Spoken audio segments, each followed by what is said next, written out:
Hello, hello. Mr. P here, and welcome back to another episode of Cup of Tea with Mr. P. Now, today isn't really a gear episode or even a big music discussion. Well, I mean, I guess it kind of is, but it's more of a remembrance. It's hard to believe it's already been a year since Back to the Beginning, the final performances of the Prince of Darkness himself, Mr. Ozzy Osbourne. Like millions of fans around the world, I watched that live stream, and honestly, a year later, I think it somehow hits even harder now than it did that day. The big, incredibly emotional final performances for the late legendary Iron Man himself, remembering the man who, whether you love metal or not, helped create an entire genre and changed hard rock forever. I mean, it was by far the best hard rock or metal concert you could see, period. Super well put together. It was a proper send-off and celebration for Ozzy.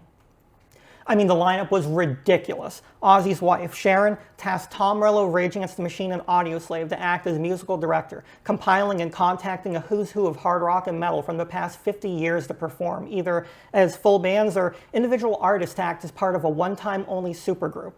Now, the thing I really loved was that nobody repeated songs. It forced every band to dig into a different part of Sabbath's catalog instead of everyone playing like Paranoid or Iron Man or something like that.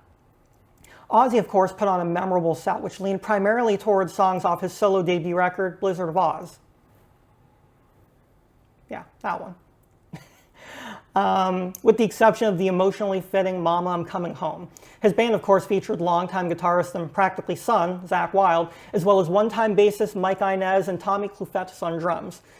Now, I still think the Mike Borden should have been on the kit, but whatever. All in all, as always, Ozzy had a great band backing him, and it was a hell of a final performance. I mean, seriously, it still gets me all teary watching it and seeing Zakk lean into the microphone to quietly help Ozzy with the vocals without ever trying to take the spotlight. That was one of those moments where you realize that this wasn't just a guitarist backing his singer anymore. This was family. And then there was Sabbath, who did a set of classics that you would expect, which was exciting, bittersweet, sad, emotional, just a myriad of emotions to watch, especially if you've been a fan of the band forever. You know, I feel like I've been lucky enough to see Sabbath 4 different times. The first time was back in 1999, and each time was just amazing, but the thing with seeing them was each time you saw them, you didn't know if it was going to be the last time. 2013 was the last time for me, and 2018 was the last time I got to see Ozzy live. Now, both of those times, I knew they were going to be the last. With Sabbath, Bill Ward wasn't there with Clufetos in his place, and the Ozzy show, he was headlining Fort Rock, which was happening not too far from where I live right now. I was at the show as a reviewer, and my photographer friend Scott was there, and he kept saying he was going to leave after the next song. I already knew the set list, so every time Scott said he was leaving, I'd be like, dude, they're about to play this one or this song, and obviously both Sabbath and Ozzy have a ton of amazing songs, so it's like, dude, why are you leaving so early? Now, many people didn't know if Back to the Beginning was even going to happen. I mean, from the day it was announced, my immediate thoughts were, okay, no matter what, this show is going to happen. It's going to be a huge send-off celebration with or without Ozzy being there. And his health wasn't looking so good, so I figured, okay, if he makes it, it'll be this massive, happy celebration of life. And if he unfortunately doesn't, then it'll still be a huge celebration of life, but as a tribute. Like the Freddie Mercury tribute concert was, but better. Now, the lineup they initially announced was, all right, I know this word gets used a lot, actually way overused in times that it shouldn't, but here it's actually true. Epic. There are very few artists who could bring Metallica, Guns N' Roses, Tool, Pantera, Slayer, Alice in Chains, Hailstorm, Gojira, Lamb of God, and, well, countless others together for one day. Not because of contracts or festivals, but simply because everyone wanted to say thank you. But sets from Metallica, Guns N' Roses, Alice in Chains, Tool, Mastodon, holy crap. Now, people notably not there. Marilyn Manson, who ended up sending a video message. A lot of people said he was booed when he went up on the screen. Other people say that's not true. I wasn't there. But I think the only one who actually was definitely booed was David Dramamine from Disturbed. Yeah, forget that guy.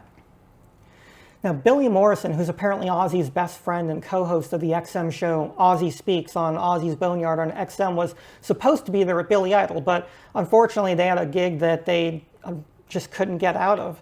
I remember hearing Billy talk about it on XM, and Ozzy was like, we were trying to think of anything we could do to get you there, fly you over, but it just couldn't be done, which is a shame because, again, heck of a show. And, you know, Morrison very obviously really wanted to be there for his friend, too.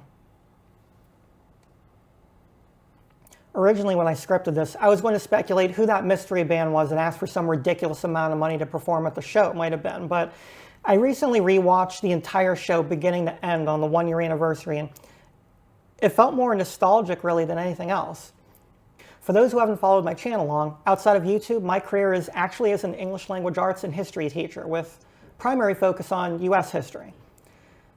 Ozzy was a big history guy too, by the way. If you haven't seen Ozzy and Jack's show, it's a really fun watch. Anyway, one thing I always found strange growing up was hearing adults say, "I'll never forget where I was when X event happened."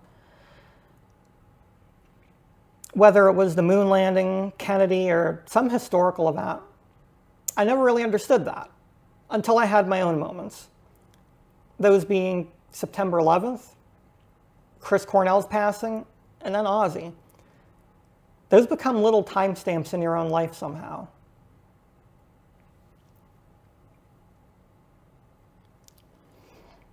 Whether you discovered Ozzy through Sabbath, Ozfest, MTV, or because your folks blasted the music in the car, chances are Ozzy had some part in your musical journey somewhere. There aren't many artists you can really say that about, too. So, today, I'll be throwing on No Rest from the Wicked and, of course, Blizzard of Oz, beginning then. Let me know below what Ozzy or Sabbath records you'll be listening to today. Thanks for everything, Ozzy. Rest easy. I'm Mr. P, and I'll be seeing you soon.